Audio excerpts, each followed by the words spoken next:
Prerelease is, has, and probably will always be one of my favorite, if not my very favorite, Magic the Gathering event. And while it is hard for us as players to determine fully whether a new set's pre-release was a success, I feel pretty confident that Lorwyn Eclipsed not only had a successful pre-release, but that it sounds like it had one of the most successful pre-releases in recent history. Players shared online how many of their stores were completely filled up for Lorwyn's pre-release, with long wait lists and even players being turned away. Many stores broke their own records. Like in New York City, a store had almost 700 players. That's crazy, 700 players showing up for pre-release over the weekend, with the Friday event being the largest release event in the city since Zendikaar's pre-release in 2009 at the historic game store Neutral Ground. Wizards of the Coast sounded outright exhilarated while acknowledging just how big both Lorwyn Eclipsed pre-release was, and not just attendance numbers, but the sheer intensity of the player base's enthusiasm and joy to get to play with this set. This all came across in their letter of acknowledgement and apology for a rather big mess-up that happened at Lorwyn Eclipsed pre-release, which of course was the accidental inclusion of Teenage Mutant Ninja Turtle cards in place of the Lorwyn Eclipsed promos in a significant number of pre-release kits, not only denying pre-release players who were affected their Lorwyn Eclipsed promo, but also pretty much leaking a vast majority of the rares and mythics from the Ninja Turtle set. Is it a leak when you do it yourself? And look, it's a major mess up, but it's hard for me to be angry at Wizards of the Coast over this specifically, as it's such a self-own that I view it much more akin to showing up to a job interview with both soup and ice cream all over your suit, and having forgotten to put on pants that day. It's not so much that I'm angry at you as I am embarrassed for you and sad that this happened to the both of us, but that's just me. No, I feel the larger issue beyond what was done accidentally is what was done on purpose. A smaller, easy to miss, and perhaps easier to dismiss omission of the pre-release promo date stamp, a change that Wizards of the Coast has claimed was in part made to help players and card sellers manage their collections, given how many variants of cards there are today. But the more I think about it, the more I feel that much like the changes made to Secret Lair on-demand printing, this change was likely done less as a way to help players out and more for reasons that help the bottom line. I will elaborate on that in a moment, but first, this isn't the first thing like this to happen in Magic recently. Many of the products we've loved in the past few years have suffered from presumably penny-pinching cuts, like the Commander Precons that used to come with oversized foil legends that radically slimmed down as years continued, and most recently lost the popular Collector Booster Sample Pack. The Buy a Box program that incentivized players to, shop at their local game store by offering a unique promo card also ended this year with Lorwyn Eclipsed, as all sets going forward will no longer come with a Buy a Box promo. Local game stores also no longer get complimentary set posters without specifically ordering them in advance. Wizards even cut the little box in the bundles that helped hold up cards, as if they could cut anything more from what used to be a fat pack stuffed with all kinds of goodies, including a novel. Maybe people look at all of this and think, so what? It's just a Buy a Box promo. It's just a cardboard life wheel. It's just a date stamp. But before that date stamp went away, those promos had the actual month and year on them. And before that, they had unique alternate art. And before that, they were specific chase cards with all three. Yes, cards like Emrakul the Aeon's Torn and Wormcoil Engine were once promos that everybody received at pre-release. As this game grows bigger and bigger and becomes more and more expensive, it feels like these little things keep getting taken away more and more. And coming out of the biggest, most exciting pre-release event I have experienced in quite some time, I just feel that it does matter. These parts of the game and the way we engage with it matter, and I want to talk about why.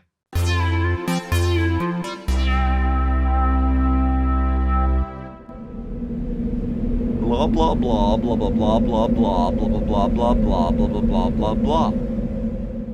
Before we start, if you'll forgive me just a moment, I want to talk about something else that's been taken away from many of us. A good night's sleep. Yeah, it's an ad, but seriously, this is something that many Magic the Gathering players maybe never even had to begin with. I know I never did. I still struggle with sleep issues. I have my entire life, ever since I was a kid. But one of the best decisions I ever made was upgrading my mattress, was focusing on the very bed that I sleep in. And that's why I want to talk to you about Helix Sleep, because this is the very mattress that I sleep on. Helix mattresses offer proven better sleep, as 82% of participants saw an increase in their deep sleep cycle in Helix's Wesper Sleep study. In fact, the Helix Midnight Lux, which is what I sleep on, has been ranked as the best overall mattress according to both Forbes and Wired. And you can find the perfect mattress for you just by taking their sleep quiz. It's just such a better experience than dealing with a salesman in a store who wants to haggle with you over a mattress. What is this, a used car? Why am I haggling over mattresses? What I love is that Helix is delivered right to your door. It's got free shipping in the US, and the mattress comes rolled up in a box. It's so easy to set up. And you don't have to worry at all, because Helix offers a 120-night sleep trial so that you can test out the mattress, make sure that you love it. Not to mention that all Helix mattresses come with a lifetime warranty. And while I have loved my Helix mattress for years now, Helix recently sent me one of their mattress toppers, and wow, I was able to put this on my spare bed that wasn't a Helix mattress and instantly upgrade it into a Helix mattress. These toppers are great not only for spare beds that you want to upgrade, but also if you're just not in the market for a new mattress right now, but still want to improve your old one. Instant comfort upgrade. Right now, Helix is offering their President's Day sale exclusive partner offer, 27% off. Wow, site-wide. Just go to helixsleep.com/Tolarian or click the QR code, follow the links in the description, and start sleeping better on a Helix of your own. If you've been missing out on a good night's sleep, then it's time to experience a Helix mattress for yourself. And thank you, Helix, for sponsoring this video. So why do promo cards matter? Well, thinking back, I won my very first Friday Night Magic ever with Mono Blue Illusions, an upgraded event deck that I loved. And the store that I won it at let first place pick from a selection of promo cards that they had from events, current and former.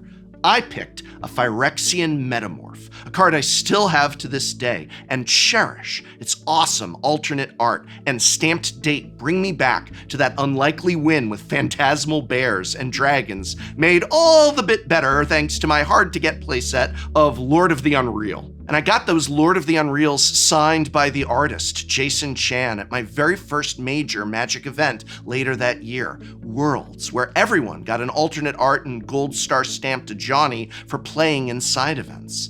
I still have that card too. Hey, here I am playing against Aaron Forsyth, who's now the vice president of Wizards of the Coast. I almost beat him with my mono-red burn deck. And it was that mono-red burn deck that I won my first game day with and got my Champio playmat, which I also still have to this day. I have it all.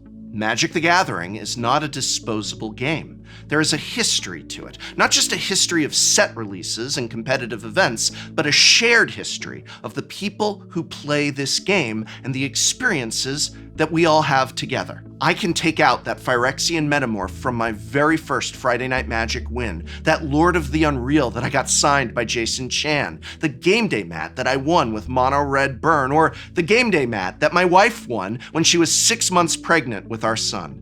We have the full art foils from those events that we won too, but also the non-foil full art uncommons that everyone who attended was given, and on and on. Each page in our personal binder, a page out of our history with this game. When I watched Gavin's Good Morning Magic about the removal of the date stamps, a video I encourage you all to watch to hear explanations about the removal from the other side of the table, as it were, I noticed Gavin listed off many of his old pre-release promos that he still had from former events, and how he spoke of them as cherished possessions and cherished memories. And that struck me more than any other detail in the video. He admitted many of those old promos were cards that didn't really see play anymore, and yet he still owns them and thinks back on them and those events fondly. And I think that having that unique aspect to the promo, be it alternate art or something as minor as a date stamp, matters and helps make that connection. If those old promos of Gavin's or mine had just been a plain foil card with no discernible difference from from any other foil of that card that could be opened in any other box, would any of us have saved it, cherished it, held on to it all these years? The little details matter. The small parts of this game matter, and when you take it all away, you take away something special from the game. Now, I'm going to be honest here. I actually didn't like the revised year stamp. I much preferred having the month and year, and I even more so preferred having alternate art. But even so, I would rather have something that makes that card special rather than nothing at all. But let's talk about why Wizards made these changes.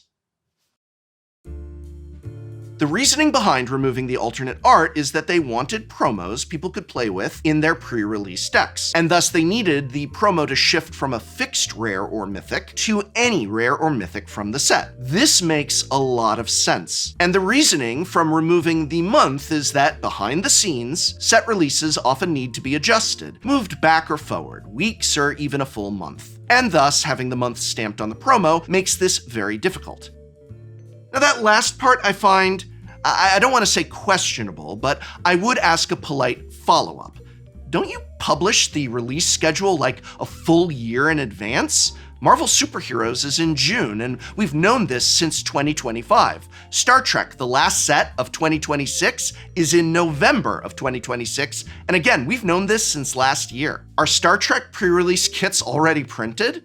Maybe they are. I actually wouldn't be surprised. Wizards of the Coast moves a lot of product these days, and I imagine the printers are constantly going, but if not too long ago, a much smaller Wizards of the Coast was able to manage stamping a month on a pre-release promo, and now with 7 sets a year and a million other products released, not only can they not manage to print the very classy month and year date stamp on promo cards, but they can't even manage sticking a year on these cards? Isn't this a problem that you did to yourselves? Isn't this a problem with too many releases too close together, with too many unbreakable contracts that sign over autonomy of your own products to companies like Marvel and Paramount, just so you can stick Slimer and Leonardo and Ant-Man on Magic cards? Maybe this is less a sign that pre-release promo stamps need to go away, and more a sign that you need to slow the heck down. And I don't know, I'm just talking out loud here. I think many of the recent mistakes we've seen can be attributed to too much product, too fast a release schedule, too much going on, and it leads to issues like, I don't know, diplomatic relations from Edge of Eternities being printed with missing rules text, thus allowing creatures to deal damage to itself, or the showcase version of Fanatical Strength from Murders at Karlov Manor incorrectly printed with the in-progress version of the card art rather than the final, and that happened again with Elena Danner's Secret Lair Seraph Sanctuary. And in another Secret Lair, Circular Logic was even downgraded by being mistakenly printed as a sorcery instead of being printed as, you know, an instant. Errors in translations of not having the right saga number of Summon Fat Chocobo, the wrong rarity on Yuna, Hope of Spira. This on top of that, on top of reports of print errors, crimping on cards, and color saturation variations. But let's get back to the premise that no, we simply cannot commit ourselves to stamping the year of a set's release on the pre-release promo. I am going to play WotC's advocate and accept that claim for the sake of argument. I even accept that many players did not like the way that the year stamp looked. In fact, I already admitted that I personally did not. But that doesn't mean that you can't make pre-release promos special. You can still revise that stamp into something cool that people like, even if you can't put the date on it. Do something else to make the promos collectible keepsakes that players will cherish.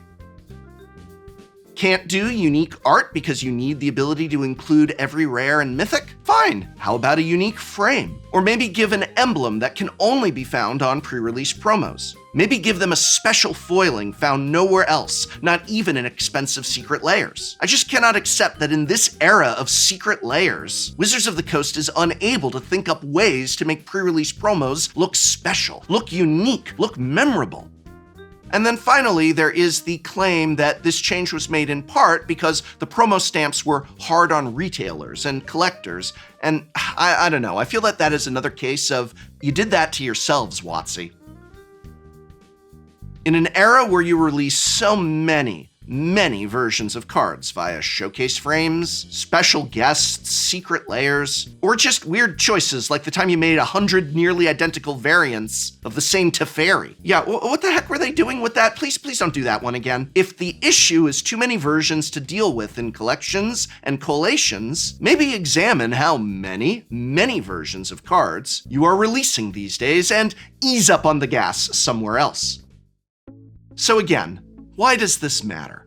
It matters because you want this to be a game where people save those promos, hold tight to those memories, and come back when we get a set like Lorwyn Eclipsed that is in the world of Magic that we love. That shared memory of the Magic the Gathering community, whether it's a memory going back 1 year or 20, that memory is a huge part of what made Lorwyn Eclipsed pre-release such a major event. We were traveling there to travel back to then, to experience this all once again, and god damn it, the least you could do is give us a little extra something to commemorate the date of where I played in that event. Otherwise, where are we headed when we head down this road? Why bother having a spin down after all, when we all keep track of our life on our phones anyway? And if there's no spin down, why have the kits at all? Just give players 6 packs. And if you're just giving players 6 packs, is it really a pre-release? Why not just throw it up on the shelves for sale like any other game out there? Every other game out there, half of which now have the same art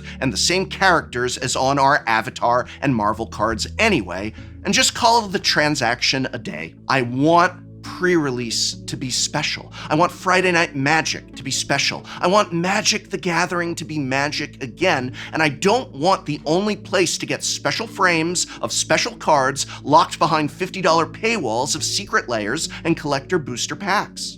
You know what? I even miss the goddamn oversized Commander cards from Commander decks. They were cool and different, and now we don't even get a collector sample booster pack or a cardboard life wheel. Less and less as the company makes more and more. Is this me being too cynical? I'm sorry to be so emotional here about a date stamp that I didn't even like the look of, but I still care. I'd rather care and feel frustrated and angry than just apathetic. Because it does matter. And I will say this, if the real, honest to God true reason that the promo stamp went away was not to pinch pennies, but it was to help Wizards deliver a better product, help retailers with their collections, and saving cash had really nothing to do with it, well then, just bring it back, or find a different way to make promos special. I guess what I'm actually saying here is, Wizards, prove me wrong. Make pre-release promos special, whether it's bringing back the date stamp or through some other means, and say, hey, we didn't do this to save a quick buck. We really thought this would help people out. We see how much you love it. No problem. It's back. Or even, now hear me out, even if it was done for penny pinching, even if it was done for that bottom line, maybe bring it back anyway. Maybe see that sometimes those pennies need to not be pinched, but spent to help foster the rich and dedicated community that is your customer base, so that you continue to be more than just another card game, can continue to have players who are obsessed with your stories, your lore, your worlds, and most of all, your events, big and small. It may not seem like much, but it matters. And as far as those pennies go, or even the extra coordination of an intense release schedule, I want to tell you, as a passionate, lifelong fan of this game, it is worth it. It matters.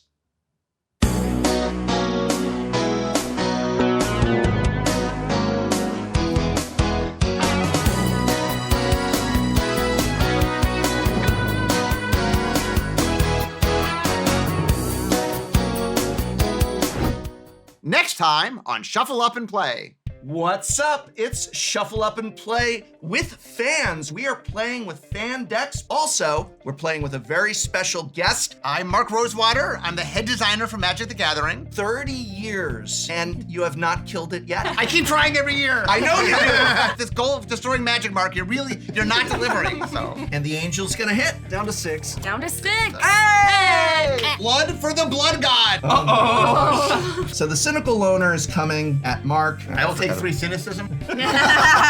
So we're doing a fair, logical attack here. Would you agree, Mr. Rosewater? This is logic. This is gameplay. It's actually politics. How is that